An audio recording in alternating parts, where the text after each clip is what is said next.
देशामध्ये जे काही आपण संघटन चालू आहे ज्याला पाय नाही हात नाही डोळे नाही या सगळ्यांसाठी एकही आवाज होता एकही नेता बोलत होता कुठलाही आमदार साधा विधानसभेत दिव्यांगाचं नाव सुद्धा घेत नाही।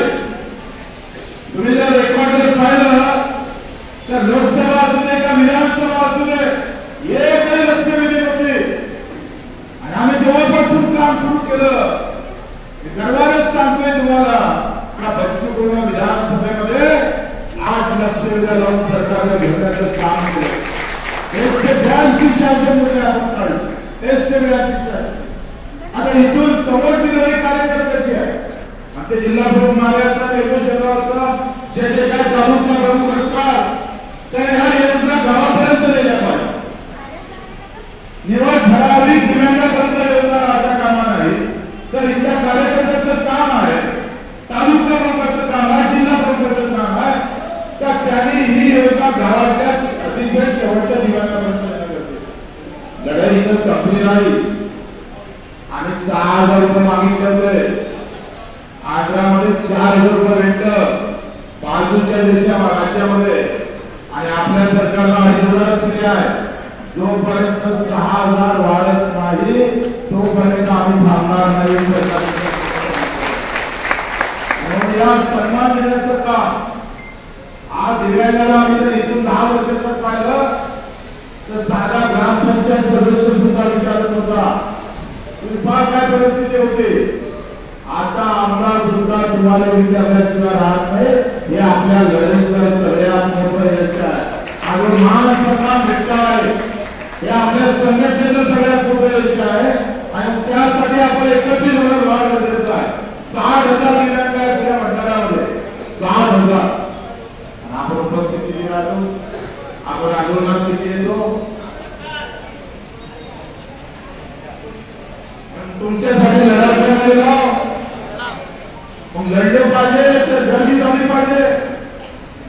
आता येणाऱ्या 28 ऑक्टोबरला जे आंदोलन आहे तेव्हा माने साहेब निवड आम्ही पाहिजे भाषण करून नाही चालत तालुक्यावर फिरायला आणि आम्ही तुम्ही आम्हाला सांगितलं पाहिजे बच्चे हो भंडाऱ्यावरून 10,000 दिव्यांग मोर्चा कुठे असू दे आम्ही बाहेर निघाल्याशिवाय तुमच्याकडून भेटला पाहिजे ही जर गर्दी झाली तुम्ही जर उपस्थित झाला तर प्रश्न फक्त मानधनाचा नाही आहे प्रश्न उद्योगाचा आहे रोजगाराचा। ज्याला 2 पाय आहे त्याच्यासाठी ज्याला 2 डोळे नाही या लोकांसाठी सरकार जर समोर येत नसलं तर सरकारला काही दिसता आलं पाहिजे। वर्गणी करून करता येईल का लोक गणपतीची वर्गणी करतं नाही करत गावात करतं ना दुर्गादेवीची वर्गणी करतं नाही करत मांजुनाची वर्गणी करायला काय होतं जर एका गाडीचा खर्च मुंबईचा जर 10,000 20,000 आपण सगळ्या लोकांना 2-2 किलो धान्य 5-5 किलो गहू जमा केले आपलं जेवण आपल्या सोबत घेतलं 7 दिवसाचं आणि आमच्या याचा कायदा जे काही आपण आणणार त्याचा खर्च जर वर्गणी केला मी सांगतोय सरकार एका दिवशी हल्ल्याशिवाय राहणार नाही। तुमच्यावर आंदोलन करायचं तुमची तयारी आहे काम काही लोक फोन करतात बच्चे हो याची काही सोय आहे बच्चे होचे काय थोडाचं लग्न आहे मानणार का बच्चे होतं वाढणार आहे आम्ही हे प्रश्न जेव्हा करतो तेव्हा या विचारलं पाहिजे का बच्चू फक्त तुम्ही लढा आम्ही कमी पडणार नाही हे तुम्ही धक्कावून सांगितलं पाहिजे। तुम्ही जर आले तर बच्चू कडून मेला तरी तर कमी पडणार नाही आम्ही कमी पडणार नाही साक्षीनं उभे राहू कारण आता हे सगळं बदलत जात असताना आज आपण पाहिजे जातीसाठी धर्मासाठी लढणारे लोक सापडतात तुमच्यासाठी लढणार आहे तुम्ही आहे का एखाद्या नेत्याचं नाव सांगताय मग जातीसाठी लढलं तर मतदान भेटतं धर्मासाठी लढलं तर मतदान भेटतं दिव्यांगासाठी लढलं तर मतच भेटतं मताच्या गणितावर नेते उभे राहतात मत महत्वाचे आहे त्यांच्यासाठी उभं राहत असं तर तुमचं सुद्धा कर्तव्य आहे, तुम्ही त्याच्यासाठी उभे राहिले पाहिजे. जर तुमच्या लक्षात आलं नाही तर लढता लढता आयुष्य संपून जाईल, पण आपल्या हाती काही नाही. बरोबर आहे ना? तयारी आहे? जातपात धर्मपात पार्टीपात आपले दिव्यांग आता पार्टी पाहतात, पार्टी गुलामी करतात.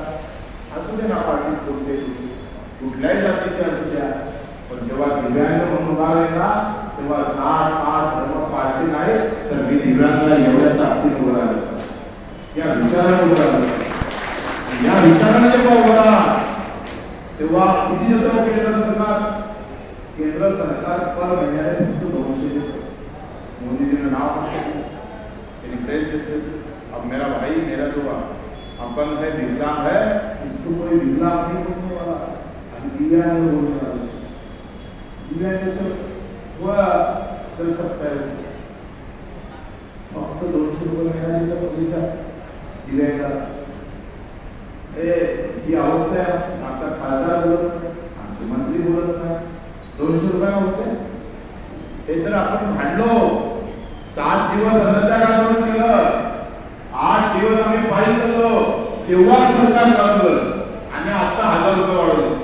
कालच कॅबिनेट मध्ये निर्णय झाला आणि या दिवाळीपर्यंत हे जर पैसे भेटले नाही, आमचं 2500 भागत नाही आणि 6000 भेटल्याशिवाय आम्ही थांबत नाही. पण तुम्ही आले तर जर असं जर दिसलं तर कसं होणार? प्रत्येक जण फिरणार, प्रत्येक गावातून 10,000 रुपये आले तर तुमच्या जिल्ह्यात 13